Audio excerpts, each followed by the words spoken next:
샌포드 마이즈너 연기 테크닉. 클러먼은 후일 강렬한 세월에서 그룹 시어터의 역사를 기록하며 이같이 말했다.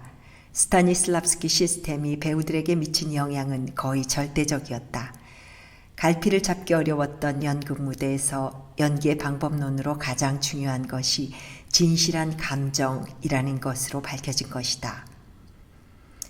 초기 그룹 시어터 공연의 감독이었던 스트라스버그 역시 진실한 감정이라는 주제에 광적일 만큼 집착했다. 그 외의 것은 부차적인 문제에 불과했다. 그는 집요하고도 끈질기게 인내하며 그 주제에 매달렸고 눈속임 같은 대안에는 분노했다.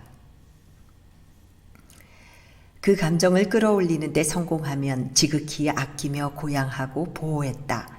대부분의 배우에게는 기본적이면서도 성스러울 정도의 새로운 방식이었고 연극계에서는 일종의 계시와도 같았다. 스트라스버그는 선구자였던 셈이다. 스타니슬랍스키와 그룹 시어터의 두 번째 정점은 더욱 명확하게 드러났다. 1934년 봄 해럴드 클러먼과 스텔라 애들러는 파리에서 요양 중이던 그를 만났다. 애들러는 5주가 넘도록 그의 곁에 머무르며 스트라스버그의 방식으로 배웠던 스타니슬랍스키 시스템의 면면은 자신을 포함한 그룹 멤버들에게 난관을 안겨준다는 토론과 함께 그의 이론을 정확히 파악하고 정립하는 데 힘썼다. 그의 여름 그녀는 그 결과를 그룹 시어터 멤버들과 공유했다. 그녀는 멤버들에게 스트라스버그가 강조했던 정서적 기억에 대해 전면적으로 다시 생각해 볼 것을 제안하게 된다. 정서적 기억이란 배우가 무대에서 원하는 감정을 얻기 위해 실제로 있었던 사건이나 환경을 기억하여 의식화시키는 시도를 말한다. 심지어 스타니슬랍스키조차도 애들러에게 오히려 진실한 감정은 정서적 기억이 아닌 희곡 그 자체에서 담고 있는 인간들이 겪는 문제들, 즉 극에 주어진 상황에 대해 온전한 이해에서 비롯된다고 말한 것이다. 이것은 스트라스버그가 장악하고 있던 상황에 큰 변화를 몰고 왔다. 결국 이 문제는 1935년 스트라스버그의 사임으로 이어졌다. 당시 마이즈너 역시 후일 저명한 연기 스승으로 그의 가까운 친구가 된 스텔라 애들러와 같은 생각이었다. 정서적 기억은 마이즈너가 발전시킨 연기 방법론에서도 어떠한 역할을 하지 않았기 때문이다. 어느 인터뷰에서 스타니슬랍스키 시스템을 어떻게 알게 되었느냐는 질문을 받았을 때 마이즈너의 대답은 명료했다. 그룹 시어터의 초기 지도자인 해럴드 클러먼과 리 스트라스버그, 스타니슬랍스키와 함께 연구한 것을 체계적으로 정리한 스텔라 애들러에게서 배웠습니다. 배우 마이클 체홉 역시 나에게 자연주의가 그렇듯 보이는 진실은 완전한 진실과는 다르다는 것을 알려주었죠. 그를 통해 나는 내면을 잃지 않는 형태의 연극을 알아갈 수 있었고 나 역시 같은 것을 원한다는 것을 깨달았습니다. 일리아 수다코프와 라포포트도 명쾌하게 객관적인 접근 방식을 알려주었죠. 러시아의 이론가들이었던 이들은 여러 저술을 통해 현실적인 연기의 중요성을 강조했다.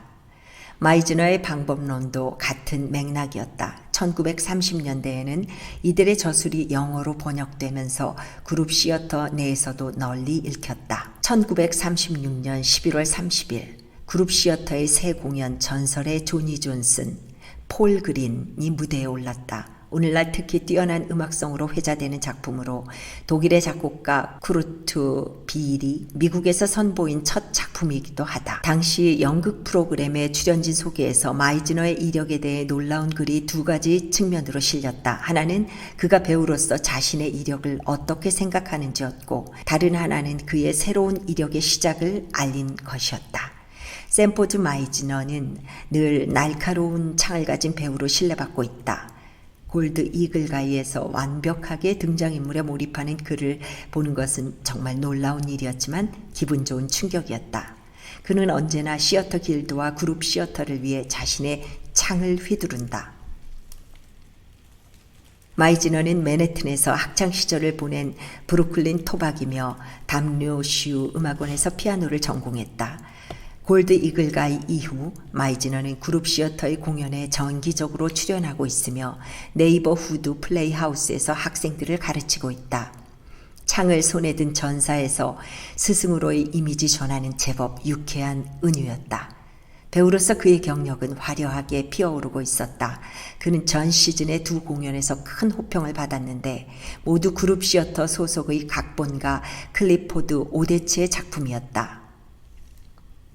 깨어나 노래하라 에서의 샘 핀슈라이버 역과 신라권에서 수면병에 시달리는 어린아들 줄리 역이 그의 배우 경력에서 가장 훌륭한 역할로 꼽히고 있다.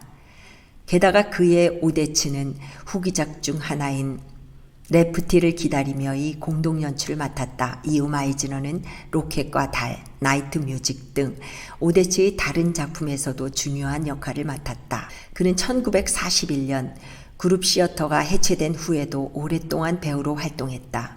그의 마지막 연극 무대는 세뮤얼 베어먼의 차가운 바람과 따뜻한 바람이었다. 해럴드 클러먼이 연출한 작품으로 1958년 초연되었다.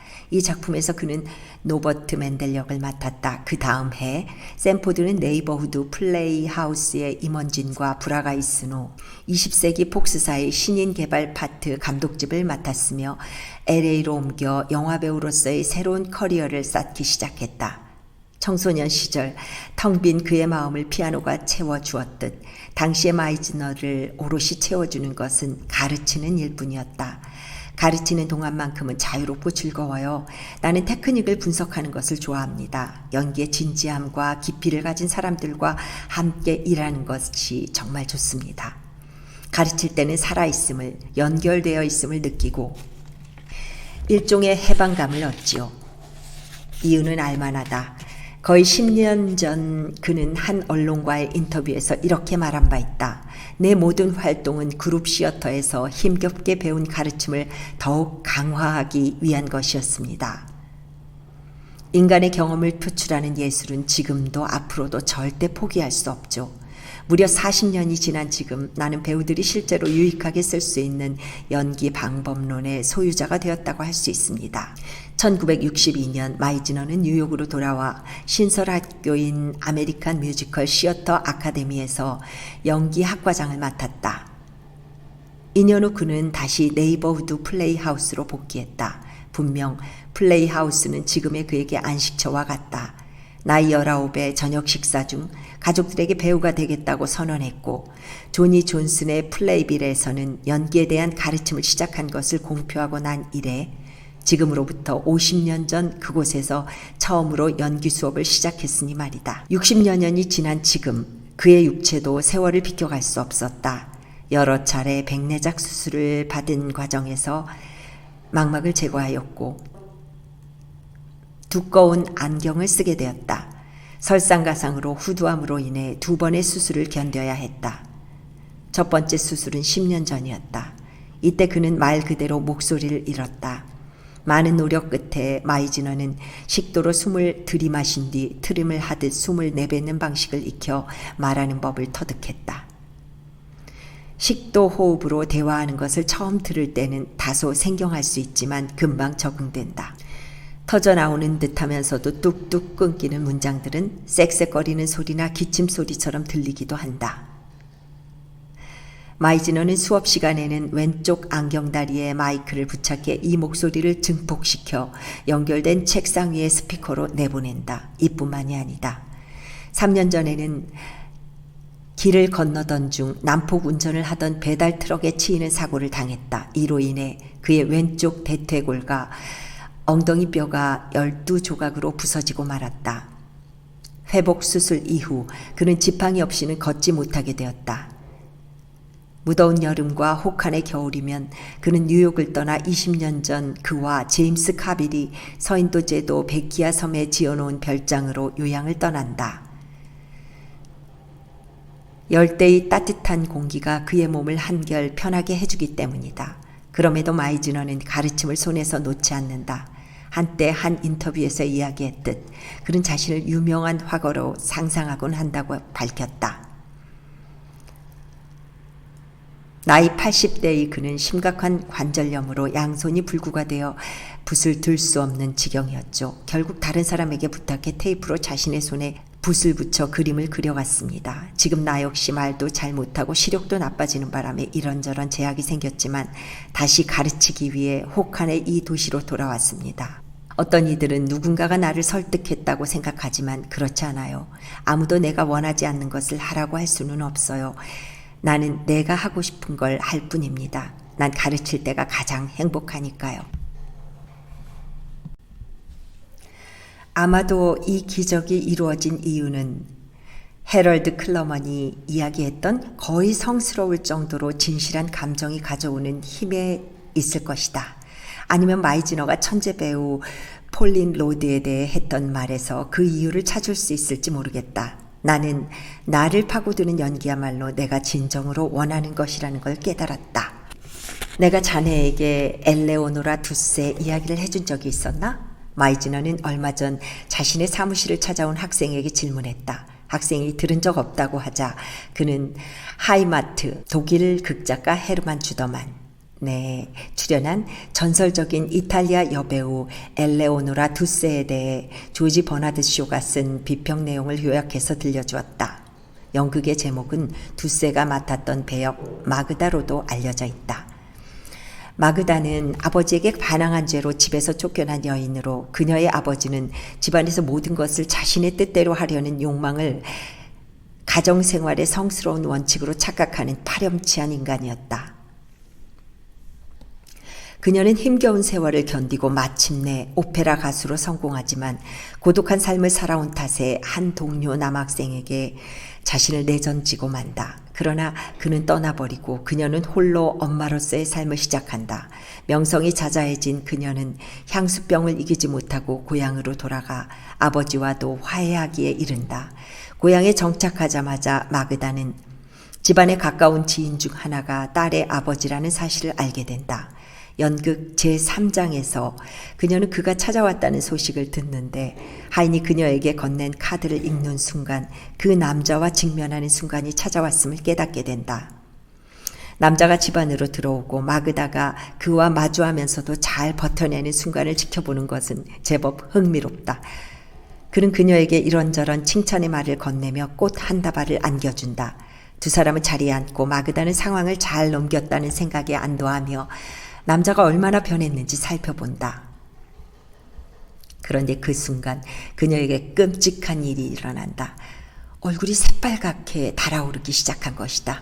이를 알아차린 순간 홍조가 서서히 퍼져버리는 바람에 애써 자신의 표정을 숨길 수 없어 양손으로 두 뺨에 홍조를 가린다. 이 위대한 연기를 지켜본 뒤 나는 두세가 양볼에 메이크업을 하지 않은 이유를 알 수 있었다. 눈속임 따위는 전혀 없는 극적인 상상력으로 완벽하게 발휘한 효과였던 것이다. 고백하건대 나는 이 연기가 늘 자연스럽게 가능한 일인지 직업적인 호기심을 가질 수밖에 없었다. 마이즈너는 내용을 짧게 풀어 들려주었지만 디테일만큼은 정확했다. 더욱이 몇백 번쯤 반복해서 이야기했을 터였는데도 두세의 홍조에 대한 버나드 쇼의 평가를 이야기할 때만큼은 그의 열정은 변함이 없었다. 가히 듣는 이에게 전염될 정도였다. 마치 시간이 멈춰 샌포드 마이즈너가 그 기적 같은 순간 속에서 영생을 누리는 것만 같았다. 잠시 동안 우리는 샌포드 마이즈너라는 이 위대한 남자가 어떻게 이토록 위대한 삶을 살아왔는지를 이해할 수 있게 된다. 두세는 마그다라는 연극에 출연했지. 마지막 장에 이런 장면이 있네. 젊은 시절 그녀는 같은 마을 청년과 연인 관계였고 두 사람 사이에는 아기가 생겼어. 25년 뒤쯤일까? 그녀는 가족을 보러 고향에 왔다가 과거 연인이었던 그에게서 청혼을 받네. 마그다는 꽃다발을 받고 자리에 앉아 대화를 나누었지. 갑자기 그녀는 얼굴이 빨갛게 달아올랐다는 걸 깨닫네. 홍조가 어찌나 심한지. 부끄러움에 고개를 숙이고 양손으로 얼굴을 가렸어. 그야말로 현실감 넘치는 연기지. 버나드 쇼는 직업적인 호기심을 고백하면서 두세가 그 장면을 연기할 때마다 어떻게 얼굴에 홍조가 오르는지를 궁금해하기 시작했지.